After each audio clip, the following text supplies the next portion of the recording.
You're watching the Wormhole Extremists. My name is David. I'm with Evie. Hello. And Nicole.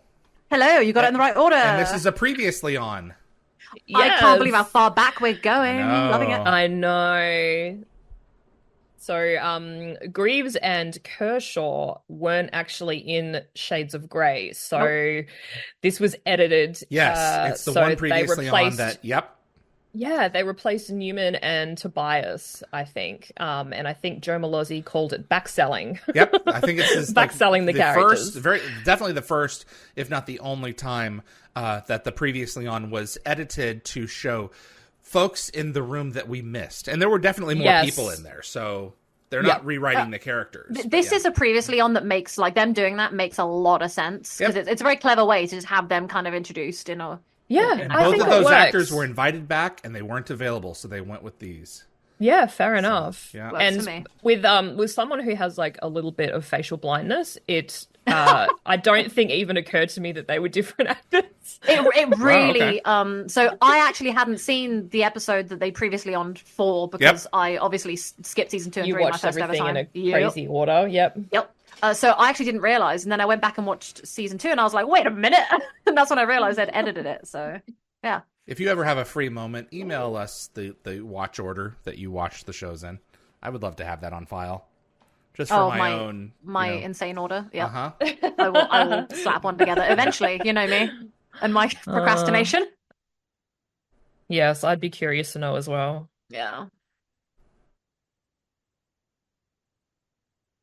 So you'll see I guess it's kind of a goofy goof in a second. The patch on Walter's uniform still lists his name as Norman Davis. Would have thought they would have changed it by now. Yeah, after 2010, been like a whole, they really should have like a whole it. season. Yeah.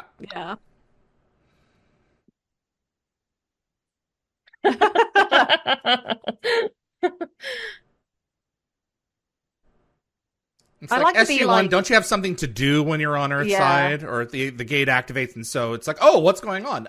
We have to go write a paper or something. Yeah. I feel like I wouldn't be any of these. Like, I wish I was a Sam or Daniel or Teal member of SG1. I'm such a Jack. Like, when it comes to it, I do stuff, but like, it's the other stuff. Or more of Ronan, like, record my reports on audio, make it as short as possible and leave. Yes. So Grogan just had a little slip of the tongue. So he called himself a sergeant when he's actually a lieutenant. So it seems like he might be anticipating his own demotion, considering his history of blunders. This is also very reminiscent of Double Jeopardy, where the start of the episode, we're going through, and a Goa'uld has retaken a planet. Yeah. Yeah. And also the return of David Kopp from yes, it's good to see earlier in season 5. Yeah, I'd love to have him on. I've been meaning to reach out to him. I'm not gonna lie, all the recruits are such cutie patooties. Yep, trying to get Grace Park before the season closes. My god, yes. I would do anything as a Cylon lover. Please. I reached out to her earlier this year, and her management said she's a little busy right now. So it was not a no. Oh, so it wasn't a no. Oh, that's nice, I put though. 6 So months polite. notification in my phone, and it's overdue by about a week because I was gone. So this week I'm going to be reaching out to her management to beg I wish and you the plead. best of luck. Yes. Because I'm collecting, I'm kind of collecting my Cylons. Lockwatch just said Henry Gibson passed away yesterday in 2009. Like, so the anniversary of his death was he yesterday. did. Yeah, there was a anniversary recently. Right. He was 73. Yeah. So he died of cancer, sadly. What a great performer. I've seen him in a few different things. I know. So he actually started go. out as an Air Force intelligence officer before acting. Real life. Wow, cool. Okay. Yeah. And for those who joined our midweek movie like a few months back, he actually was in Inner Space. He played Mr. Wormwood. He was like the grocer manager of the grocery store. And he was also Father O'Neill in Wedding Crashers and Judge Clark Brown in Boston Legal. Oh, Wedding Crashers. What a classic. I love this. This is so funny. Alona Reed just is adorable. Here. Hello. Hello. Hi, Mum. And it's Alana, isn't it? Alana. Your mum's name. I don't know why I say Alana. Alana. Yeah. Yeah. Oh, I was paying attention to the video. Hello, Mom. Yeah, that's why I said it, David. I wasn't paying attention to what you guys were saying. I was watching the text because I can't hear it. Unlike some people who can listen to it, I've got to record it. Yeah, poor David. We need to sort that out. Yes. David. Uh-huh. All right. Anyway. So this is an episode that I don't love, and maybe I'll like it more after we watch it together. So I'm hoping something. The camera was cute. That's a pretty funny, cute moment. It is very cute. And seeing Grogan again is going to be pretty great for my eyes because he's adorable. So he's very cute. So this little bit coming up is really tiny, but I think it's actually kind of beautiful. So Teal'c's reaction to Daniel's sarcasm is adorable. Like, it's as if the very concept of sarcasm, like, which is a form of lying, doesn't align with Teal'c's view of Daniel, a man who's like, he sees as straightforward and honest. Yeah. So he's like the opposite of an NID operative. Brilliant. So this is I'm glad we could see him actually talking for a while. Oh, absolutely. Oh, of Grogan? No, Teal'c. Oh, okay, yes, back, absolutely. Because a little bit, yeah. He's not huge. This is a return of Svarog, which is kind of a back cell of one of the unnamed Goa'uld from correct Summit in the Last Stand. According to Joseph Malazzi, the Goa'uld with the green face paint was Svarog. Correct. As far as I'm concerned, it just happened to be the next unnamed Goa'uld on the list, and so they're like, "Hey, it's that guy." But that's according to production. Yes, that's what I'd written into my notes also. Oh, sorry. No. Well, when we touch on these notes, we scratching those out. Just gives us time. We share the facts for share responsibility and give us time to talk about other things. It is nice. So this is Frank Cassini as Greaves. So this is his only Stargate appearance, but he's had like quite a diverse career. So he appeared in a few big films like Watchmen and Goodfellas, and also like shows like X-Files, Outer Limits. And I think he's branched out into writing as well. And he's got like several screenplays and a web series under his belt. And I think he's working as an acting coach. But I don't know how recent that is.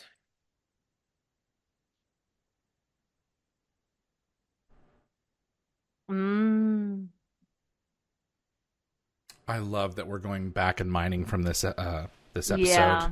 Mm-hmm. Well, this is why we like season 4 and 5 so much, because we're pulling so much forward from trying to tie up some loose ends. Yeah, that's good.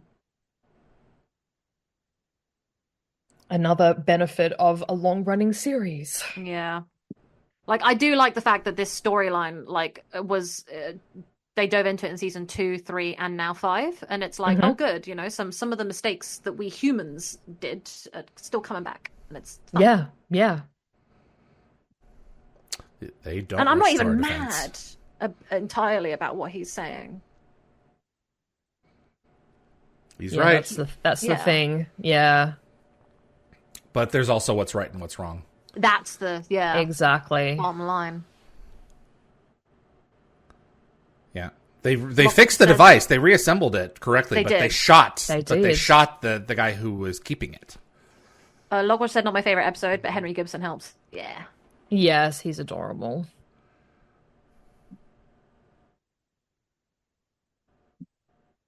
Yeah. Oh, Ben. Oh. He's just going to bypass that. Yeah.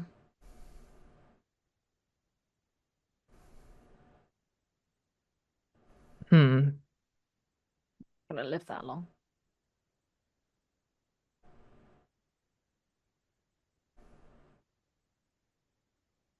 He's SG1. Yeah, I was gonna say.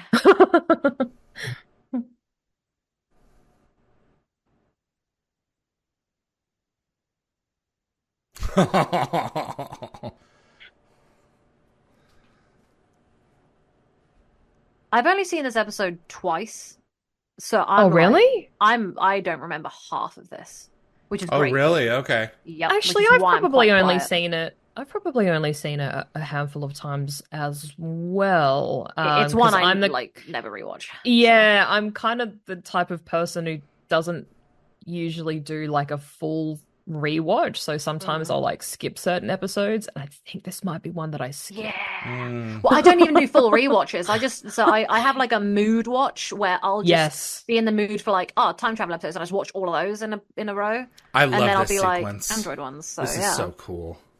It is very cool. Yeah. I like this guy in the white coat. He only just makes it before it closes. Didn't give him much time. And this guy's like, I sold that. Which one? Oh, the gun. the turret. Mm-hmm. Yeah. Oh, so cool. I love this. it's a cool shot. Yeah. I always think about this shot when I think about that trailer for the Stargate game that they had on the DVDs for season 8. Oh, Because they have that shot. Yeah, that's true. In the trailer, and it always They were doing it. Oh, that was. This guy's like, oh, what's the name of it? Yeah, the is first it a video bird? game. It's a missile. No, They're it's a guided gone. missile. I used to remember what it was called. Now I don't. It's really annoying me. I'll remember later.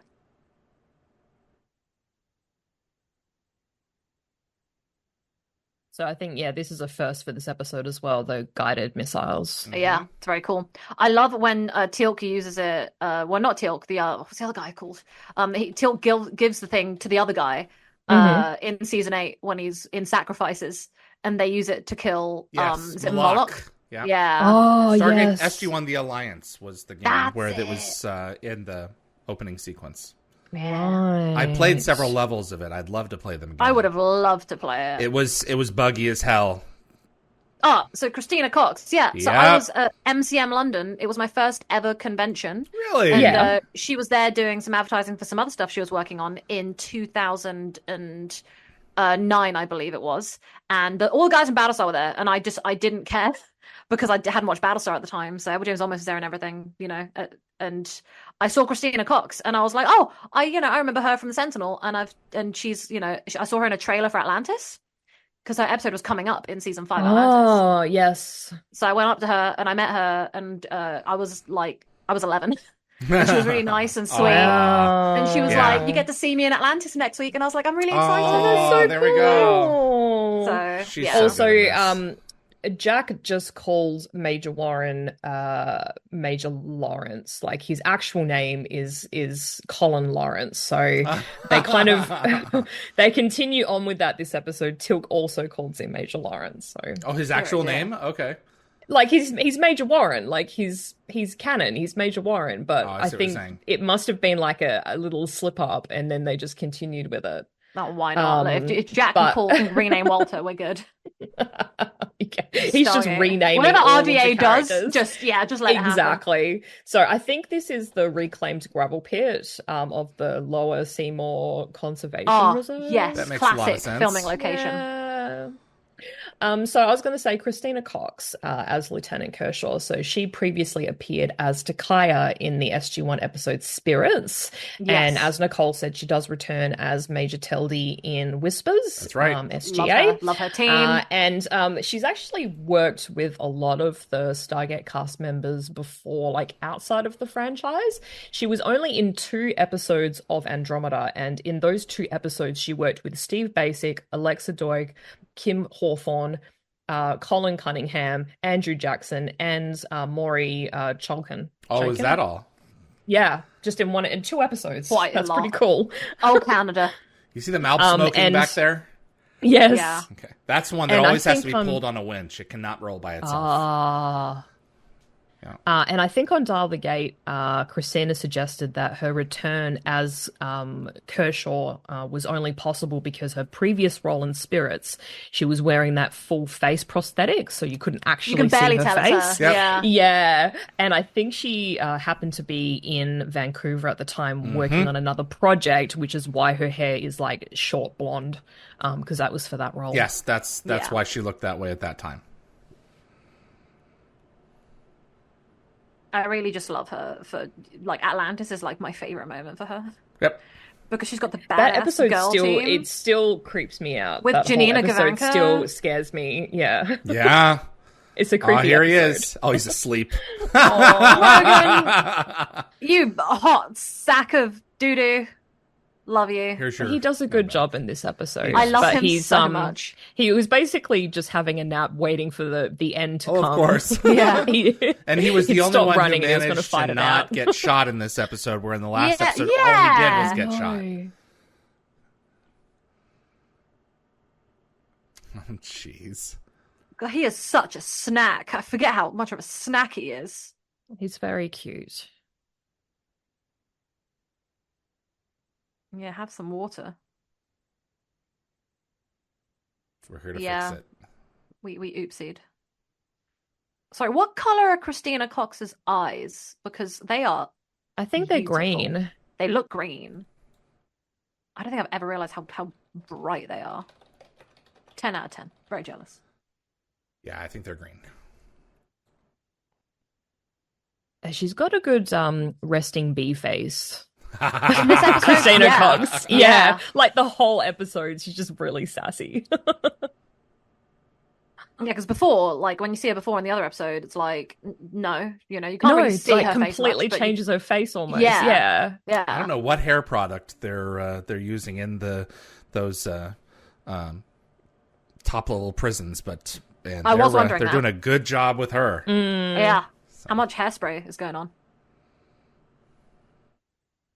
So, a Redditor raised an interesting point about Latona's defense system. So they found it curious how a society relied so heavily on the Sentinel, yet they forgot its workings and location over time. So they speculated that there might have been a secret order passing down the Sentinel's knowledge, separate from the government, which I thought was kind of cool. There's a film called The Giver, in which case there's actually a one man. Played by Jeff Bridges, I believe. One person who holds the history of knowledge outside of the society, and every generation he selects a replacement. So there are comparisons to be made for a one person group that runs this. Yeah. I also kind of think it's sort of funny that the Sentinel is hidden behind a very obvious pile of dead trees that kind of stands out like a sore thumb. And how are those dead trees? How are they not more dead and just a pile of mulch? Well, exactly. It should be embedded in a mountainside or something. Yeah, exactly. Yeah. So what I was going to say Evie, do you want to go first? Oh, I was just going to say, just really quickly, that little bit where Jack was looking through the scope, I thought it was kind of a clever bit of filmmaking. It was like a budget-friendly way of that's what I was glimpse thinking. of the alien city without breaking the bank on the special effects. I was literally, yep. What I was going to say about my thing was when you said earlier, Evie, about the fact that they'd gone so many generations and everything, and they'd completely forgotten how to run the most important device. To me, that's like when when people stop using their passwords and have it just auto have technology remember what it is, but they just don't remember their password anymore, and that's exactly what's happened. So that is either a very tall man or a very short man, or both. Yeah. Oh, I can show you. I have the measurements. So that's Sean Reese, I think, Svarog's Jaffa commander. So he was actually Apophis's Jaffa commander in Point of View, and he played another Jaffa in Upgrades. And he is actually 6'5", so he's 196 centimeters tall. And for comparison, Henry Gibson was 5'3", so he's about 161 centimeters tall. So it's a pretty big difference. I'm not gonna lie. I'm seeing. He looks quite similar to Michael Rosenbaum. The bald head does help. I'm seeing a lot of Lex Luthor right now. So this guy's hot too. Before, yeah, he's got a vibe. Yeah.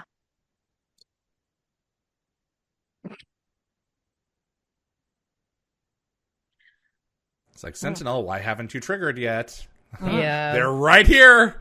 And apparently it also targets people from orbit too, so it takes the ships out too. It does. Why do all of Svarog's men not have any hair? I just realized they're all bald, and I'm used to them wearing bald caps, right? Maybe it's maybe it's like a requirement. Should see what Svarog does with them in the bedchamber. Yes, he did. So if he has good hair, do you think that he just wanted everyone else to have it's like the bride on her wedding day, bridesmaids to look different? Maybe. So he wants to have the only one with good hair. Everyone else has to have no hair. So guys, I was thinking yesterday that there's some like old societies that use like nursery rhymes and folk tales to like as a way to like pass down important information. And it kind of struck me that the Latonans might do something similar with the story of the Sentinel. So like I've come up with a little rhyme that I imagine a Latonan parent might recite to their kids at bedtime. Do you guys want to hear it? Okay. Though I may first say that these crystals were later seen when Corin Nemec is swimming in Descent. Yeah, great episode. Can't wait. Yes. Can't wait. Go ahead.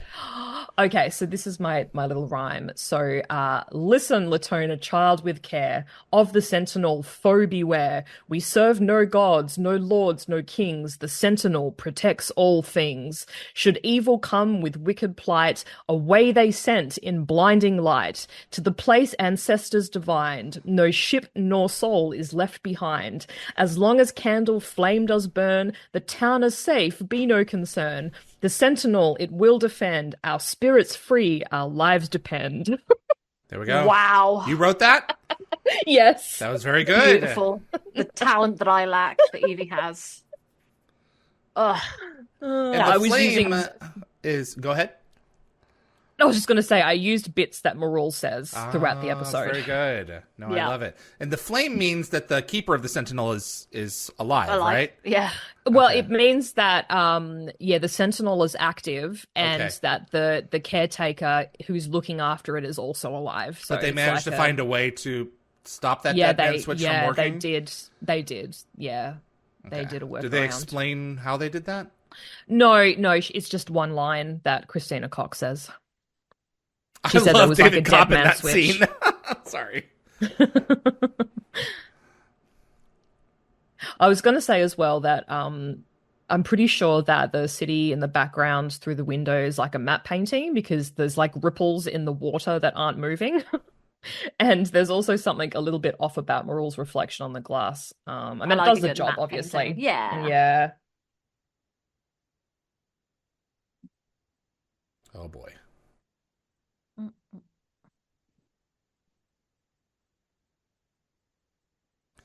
Yeah, he didn't care about your law. No. They did anyway. Yeah. He just can't believe it. How did they do that? Greaves promised he wouldn't touch it. People lie. That's it. Yeah. He gave me his word. He lied. Yet you speak the truth. Oh, darling. I always thought the Sentinel reminded me of like the Olympic flame. Yeah. Yes. Yes. It's awfully smoky, Olympic flame, like, yeah. Does the Olympic flame, like, it goes off, right? Like, they don't just keep it permanently lit. No. Because when I was a kid, I was like, do they just keep that thing lit, like, all year long? Yeah. You lied. Oh, look at that face. Oh. Yeah, crap. Oh, there we go. Do you speak the truth? You're right. He's like a sad little child. Honestly. Well, they're screwed. Yeah, they are. They've got no backup plan. No. Plan F. Yeah, see, the water's not moving. And then he stops. Yeah, no. Actually, no, maybe that. It's moving. I think it's moving. It's moving. Is it? Maybe there was a bit of a glitter. little There might have been faith. a bit of a glitter. Evie's like, oh, Stargate's budget can't afford the ripples that move. Going straight to judgment, which is what I would have said. Well, it made sense. Yeah, you know? yeah. Well, why would they spend money on some ripples that move? But They might have just used some light to yeah, make it look like it was moving. Yeah, they couldn't possibly notice this big, huge pile of dead trees for no reason. Exactly. Yeah, it's really suspicious. Uh-oh, here we go. Ice blocks. There's those cubes.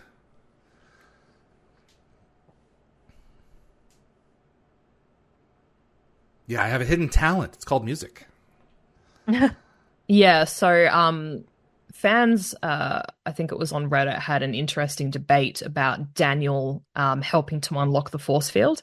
So some thought that Sam, as a physicist, would have been like the obvious choice for the like complex math. But others argued that music sort of ties into cultural identity, which is where Daniel's expertise lies. Plus, recognizing musical patterns might not be, you know, in Sam's wheelhouse. So, I mean, there's obviously also a practical angle, like Daniel working on the code does free up Sam to focus on defense. But let's not forget that Daniel does know which end the bullet goes in now. So, you know, he could probably handle himself in a fight. Yeah, he can. I love, you know, that Greaves is given an opportunity at redemption in this, as well as Kershaw. Yeah, they were stupid, but I do believe, in my interview with Steve Mackay, you know, I do believe that they were doing the right thing. We all do stupid stuff, thinking that we're doing the right thing, you know, and I think that when it comes down to it, I think that a lot of the time it's like your intentions and like the greater good sometimes and very important. And who's ordering you? Who's giving the orders? You know, Mayborn or the President of the United States? One of my favorite lines from O'Neill is, General Hammond, I've spent many years in the service of my country, and I was ordered to do some damn distasteful things. Yeah, great line. You had to lie. You had to steal. You had to kill. So yes, it's not all glamorous. I like that nothing's really ever that black and white. So I'm going to reach out to David Kopp this week. I got to get him on the show. Yes, if I'm working on Grace Park, I got to get him on. So see what he's up to. Yeah, but you pursued yourselves right out of any knowledge of what to do if something goes wrong. Exactly. There's not like a open this in case of an emergency, like manual. That's it. That's all there is to it. Red management. Okay, I'll reach out to him. But he hasn't worked since 2020. No, he hasn't worked in a while. Yeah, he was in something called Selfie. So I'll see what he's up to. He's so good in this. I love that they picked this actor.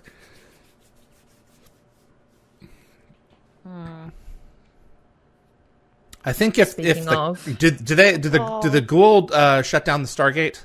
Did they cut it off? No. Okay, so they could have evacuated some of them if it really got bad. Yeah. So I believe that Peter DeLuise does the voice of Svarog in this episode. Yeah. Oh, really? Yeah. One with really big speakers. Yes. So I he's am your the director voice of a from this day forth, or at least for the next week, you will serve me. So he's the voice of a Gold in this episode. He's the voice of an Asgard in Fragile Balance. He gets around. You just get to choose silly things for himself to do. Yeah, it's like more creative ways of inputting himself into the show. It's great. Some candles, some guy yelling, move, move, move, you know, lots of things. Yes. I like Martin Wood helping Jack with his crossword in season 7. I'm looking forward to that. Oh, yes.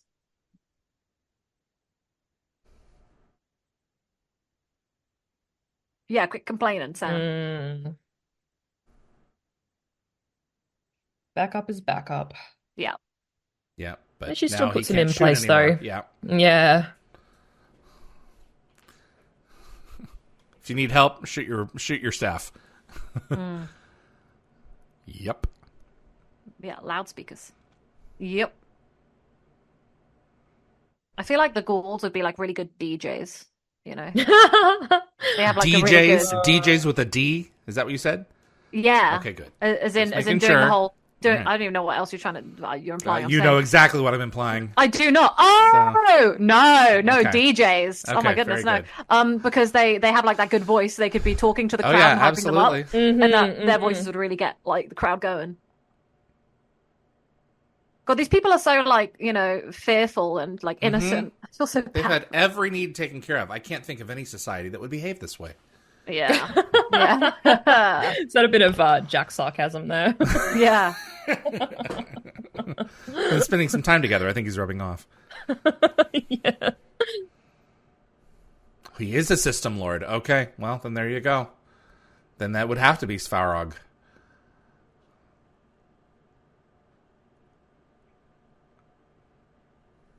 I'll shoot him anyway. Never mind the paperwork. I like this guy's like, huh? He's trying. He's really Yeah. We're all so confused. Well, I'm like really impressed with like Jack's diplomacy in this episode. Like he's been kind of uncharacteristically patient and calm. Yeah, well, maybe he feels bad about the last episode. So he's like, oh, maybe I should give people a second chance. Yeah.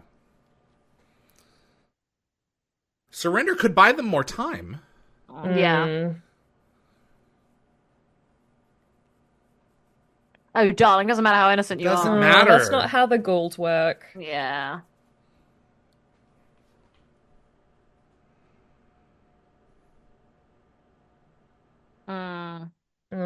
It's just the eternal optimist. I know. Well, just got you a know lot of what? faith, a lot of faith in the Sentinel. It's nice. It's nice. Just, you'll die, so. Yeah, I think he says later, or he might have said already, like they've had it for 200 years. Yeah.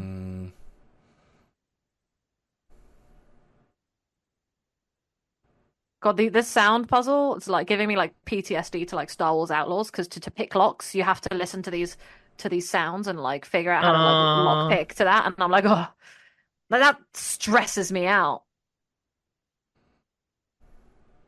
Oh boy. Oh. Yeah, that's a battalion. Didn't we just shoot all of you guys? You look like a lot of the people we just shot. They're twins. A lot of twins in the Jafar.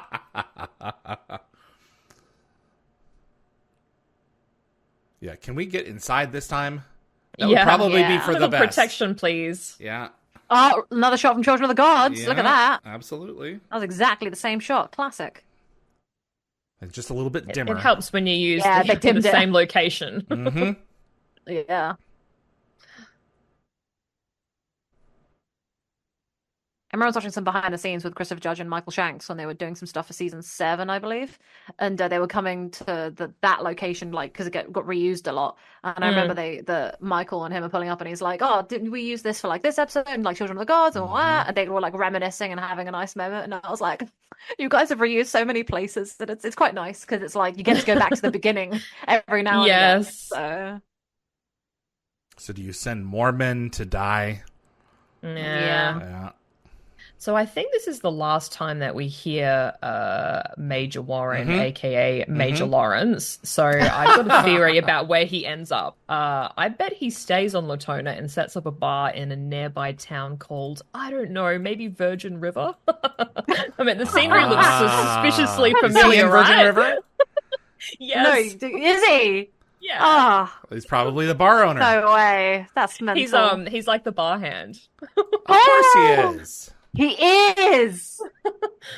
Oh, Evie, that's really funny. I like that you managed to put Virgin River. Like you keep managing to bring that back into Stargate. It's great. Makes you so happy All the time, just when it's relevant. No, it's not. But I wish you did it more. It's really funny. It makes me smile. Look at all those ice cubes, man. Oh, that's a lot of ice. Yeah. So, on Dial the Gate, Christina Cox spoke about the somber atmosphere on set during 9/11. So, the cave is where they were shot. filming in the cave. This was 9/11. Yeah. So, she remembers how like eerily quiet in the city it was that morning. I think she was out for a jog and she was wondering why there wasn't a lot of people and cars on the street. And then when she got back to her hotel, she saw the second plane hit the second tower on TV, and she was worried about her parents who were supposed to be flying out that day. And she said in the end, obviously they couldn't focus on filming, so they wrapped early. And I think she called it like a surreal day where they didn't get to accomplish much work just because of the just what happened. I find it really interesting when like so much TV gets affected by real life events, and it's really interesting seeing historically when you look back, you can see when 2020 hit and TV was like really affected by it, and where like social distancing was happening, and there are like some TV shows where they just didn't have people in scenes together, they had them like very far apart. And there's not a lot of extras on screen either. Or say there's like Buffy, I think they had like some shootings happen, and so they decided not to air Buffy around that time. because there was some sort of connection. I can't remember what it was, or maybe there wasn't, but they felt they maybe should take a break for a little bit, and so they took an unusual break in the season. And the fact that like you can also see the way the 9/11 affected television around this period of time, it's really interesting. You know, I'd love a historian to go back and like over 100 years and see all the big points in time where huge things happened and how they affected TV. Well, at the World Trade Center Memorial, the 9/11 Memorial underground, there is a media wall that's like 50, 60, 70 feet long. And it has, from the date of the incident to today, every article is preserved there. Oh wow! So I'm glad. Yep. He looks so meanie. He's such a meanie head. He's such a meanie. Yeah. That jawline. Poo-poo face. He's got a whole poo-poo face though. He could have been Lex Luthor stand-in. It could have been. Oh boy, here we go. That's Oh, fair. dude, you need to lighten up. They all don't have hair. It really bothers me. Like, He's got a little bit on his chin. it's weird. Yeah, why? I don't know. I've always wondered. Oh man, he's got balls. Yeah, he does. has got They came balls. out. Absolute faith in the Sentinel. Yeah. Just like absolute faith in a deity. Yeah. Exactly. If you've known your entire life that something will protect you, and strangers come along and say, no, you're wrong. And like, this fire still burns. This is all I know. Exactly.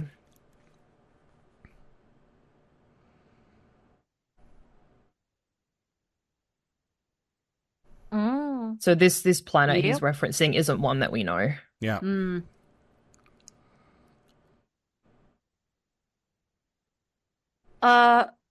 Yeah. Rhoda. Yeah, don't you know who he is? Yeah. This is like the world's biggest nerd. Oh, sure.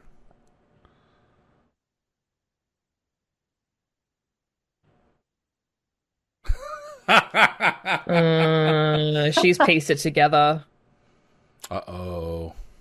Didn't take her long. They put it right back together.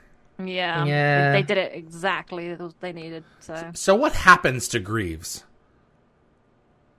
He still has to retain physical form at some point. Yeah. So that he can pass on the knowledge to the next caretaker.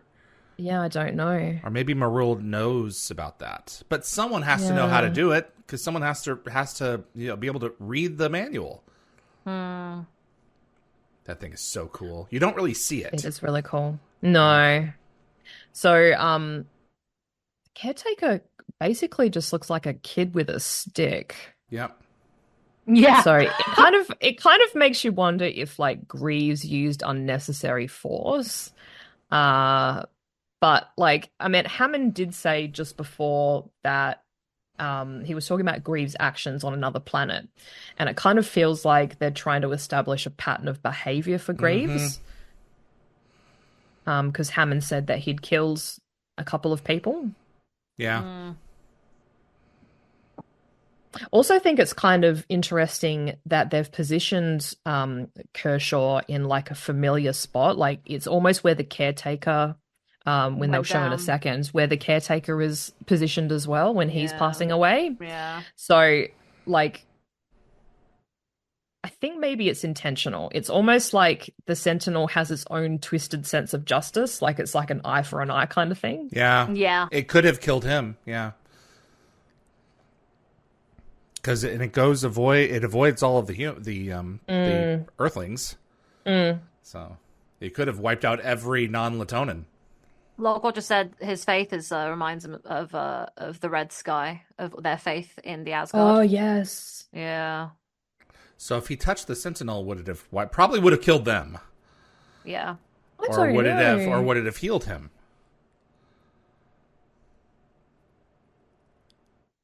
Yeah, I don't know whether he's saying it because it's important to. Yeah, it's important in like the I don't know, the transmission of information, or if he just wanted to touch it because he'd never touched it before. Hmm.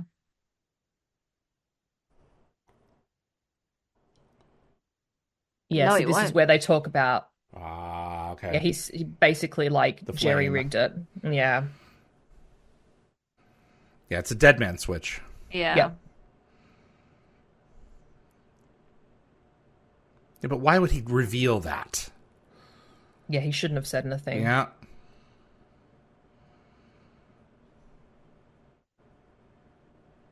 Hmm.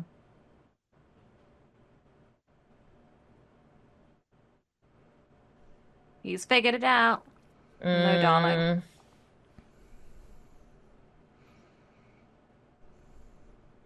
Like they're just sitting there having these big conversations, and the Jafar have been standing there the whole time, just like chilling, just like, yep. Well, there's nothing they can Yeah. do. Yeah. Yeah. So they It's might quite- as well quite cool. gain the intelligence of Yeah. of what they're learning. Oh boy, here we go.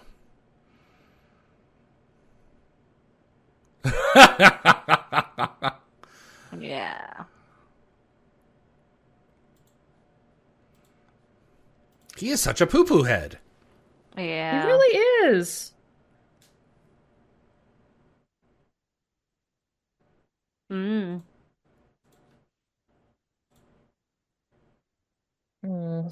Jack. Yep. I love this like code that they're speaking with their eyes. And then she'll do the same thing with Jack. Well. Yeah. Yep, secret code. Yeah. Yep. They all know. Okay. No, sir. Read between the lines. Yeah, Jafar. So they are talking Yeah, in very come on. obvious code. But I mean, he has just been basically electrocuted, so it might take him a second. Yeah. So, do you guys think that Greaves's sacrifice is like a form of atonement for his past misdeeds on Latona, Yep. and even It's a those step in the right murders that direction. Hammond, talked Yeah. about?